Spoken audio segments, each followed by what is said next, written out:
Assalamualaikum warahmatullahi wabarakatuh. Salam sejahtera bagi kita semua. Marilah kita panjatkan puji syukur kehadirat Tuhan Yang Maha Esa yang telah melimpahkan rahmat dan karunia-Nya sehingga kita dapat berkumpul di tempat ini dalam keadaan sehat walafiat. Selanjutnya perkenankan saya untuk memperkenalkan diri. Saya Julfan selaku moderator mengucapkan selamat datang kepada hadirin yang telah bersedia hadir dalam acara seminar bedah buku yang berjudul Yusuf Sang Pejuang Mimpi. Sebelum masuk acara ini, perkenankan saya menyampaikan susunan acara pada diskusi kali ini. Yang pertama adalah pembukaan, kedua adalah pemaparan materi oleh narasumber yang dilanjutkan dengan sesi tanya jawab. Yang ketiga adalah pembacaan kesimpulan oleh penulis, dan yang terakhir adalah penutup. Memasuki acara yang pertama, mari kita buka dengan berdoa menurut kepercayaan masing-masing. Berdoa disilakan. Cukup. Hadirin yang saya hormati, diselenggarakan seminar bedah buku ini bertujuan untuk mengupas buku yang berjudul Yusuf Sang Pejuang Mimpi.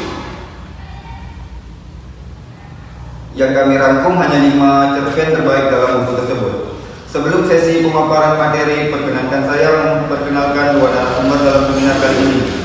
Narasumber yang pertama, Saudara David. Narasumber yang kedua, Saudari Arin. Masuk pada sesi pemaparan, saya persilakan Saudara David untuk memaparkan urusan umum materi. Inspirasi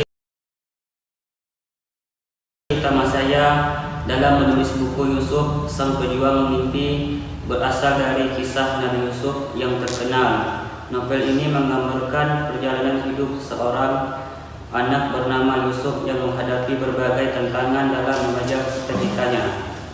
Saya mengadopsi elemen-elemen dari kisah Nabi Yusuf untuk mengeksplorasi tema keluarga, cinta terlarang, dan pengorbanan, serta menunjukkan pentingnya literasi dalam kehidupan masyarakat.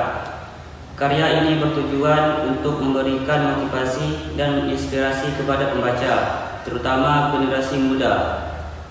Latar belakang saya menulis buku Yusuf Sang Pejuang Mimpi berawal dari pengalamannya di sebuah musola kumuh, di mana ia terinspirasi oleh kehidupan anak-anak yang menghadapi berbagai tantangan.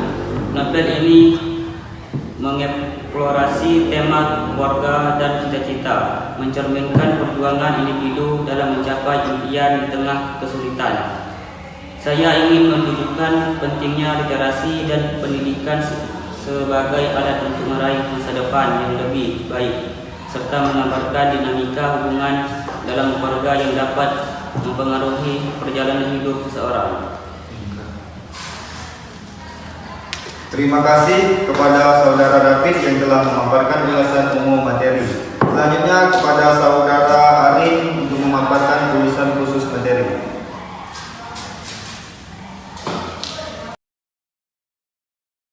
Fatih Beman dilahirkan di kaki gunung Pulau Sari, Pandeglang, pada 11 Muharram 1408 Hijriah, dari ayah yang berprofesi petani dan ibu yang berprofesi sebagai perajin emping. Masa kecilnya dihabiskan di sawah dan kebun. Kecintaannya kepada dunia menulis dimulai ketika menjadi marketer majalah di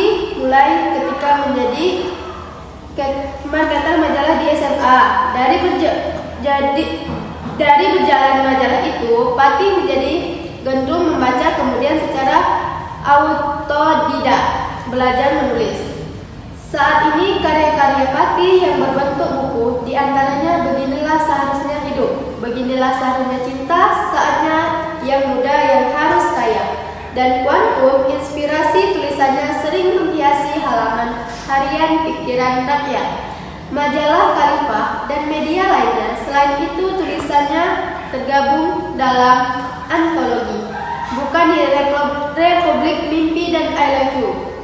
Kini penulis yang juga seorang trainer komunikasi ini tengah menampung studinya di Fakultas Ilmu Komunikasi, jurusan Manajemen Komunikasi Konsentrasi di Universitas Pajajaran.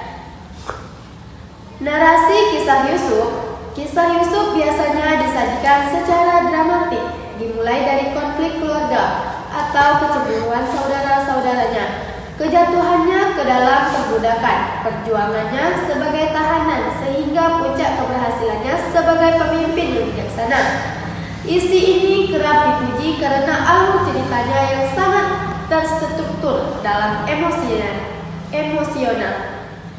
Makna simbolis. Banyak yang berpendapat bahwa kisah Yusuf adalah metafora tentang perjalanan hidup manusia. Dari kesulitan menuju kemuliaan, buku yang membahas isi ini sering mengeksplorasi hubungan antara pengalaman Yusuf dan sifat-sifat manusia, seperti iri hati, cinta, kesabaran, dan keikhlasan. Pesan etis dan spiritualitas. Buku yang tentang Yusuf hampir selalu menekankan pesan moral, seperti pentingnya kesabaran dalam menghadapi ujian, pengampunan terhadap orang yang menyakiti kita, dan penyerahan total kepada kehendak Tuhan. Dimensi humanis. Buku modern mungkin juga membahas Yusuf sebagai figur yang sangat manusiawi, menghadapi godaan ketidakadilan dan penderitaan, tetapi juga mempertahankan integritas dan keyakinan. Sebelum ke segmen penutup, mari kita dengarkan kesimpulan dari notulis. Oleh karena itu, saya persilakan Saudari Naya menyampaikan kesimpulan seminar kali ini. Novel Yusuf Sang Pejuang Mimpi karya Fatih Beman menonjol dalam genre inspiratif karena mengadaptasi kisah Nabi Yusuf ke dalam konteks modern, menjadikannya relevan bagi pembaca saat ini, berbeda dengan novel lain yang seringkali fokus pada romansa atau petualangan. Novel ini menggali tema keteguhan prinsip, pengorbanan, dan pencarian jati diri di tengah tantangan hidup. Kekuatan karakter Yusuf yang kompleks dan emosional menciptakan kedalaman narasi, membuat pembaca terhubung dengan perjuangan dan impian tokoh utama. Selain itu, penggambaran latar belakang sosial dan realistis memberikan nuansa otentik yang mencerminkan realitas kehidupan yang dihadapi banyak orang. Beman juga berhasil menyajikan konflik internal yang kuat, terutama dalam menghadapi cinta terlarang dan hubungan keluarga, sehingga menambah daya tarik cerita. Dengan kombinasi dalam elemen ini, Yusuf Sang Pengejar Mimpi tidak hanya menghibur, tetapi juga memberikan inspirasi bagi pembaca untuk terus berjuang meraih mimpi mereka meskipun dihadapkan pada berbagai rintangan. Kekurangan yang paling terasa dari novel Yusuf Sang Pengejar Mimpi mencakup beberapa aspek. Pertama, pacing cerita yang tidak konsisten. Beberapa bagian terasa lambat dan bertele-tele yang dapat mengurangi ketegangan dan minat pembaca. Kedua, pengembangan karakter pendukung yang kurang mendalam membuat mereka tanpa data dan tidak memberikan dampak signifikan terhadap alur cerita. Ketiga, terdapat beberapa kesalahan pengetikan yang mengganggu pengalaman membaca, seperti typo dan penggunaan kata yang tidak tepat. Hal ini dapat mengurangi kualitas keseluruhan novel dan pengalaman pembaca.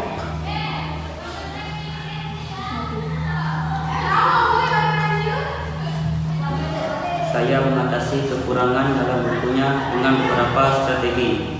1. Umpan balik pembaca. Saya mendengarkan kritik dan saran dari pembaca untuk memperbaiki aspek yang kurang memadai dalam penulisan. 2. Penelitian mendalam. Saya melakukan riset tambahan untuk memperkuat argumen dan menambah kedalaman informasi yang disajikan. 3. Pengembangan karakter. Saya juga berusaha untuk lebih mendalami karakter dan latar belakang sehingga pembaca dapat lebih terhubung dengan cerita. 4. Penyempurnaan gaya penulisan, meningkatkan gaya penulisannya agar lebih menarik dan mudah dipahami oleh pembaca. Terima kasih. Hadirin yang berbahagia, sampailah kita di penghujung acara seminar kali ini. Saya atas nama segenap penyelenggara seminar hari ini mengucapkan terima kasih dan mohon maaf apabila terdapat banyak kesalahan. Selamat siang dan sampai jumpa. Wassalamualaikum warahmatullahi wabarakatuh.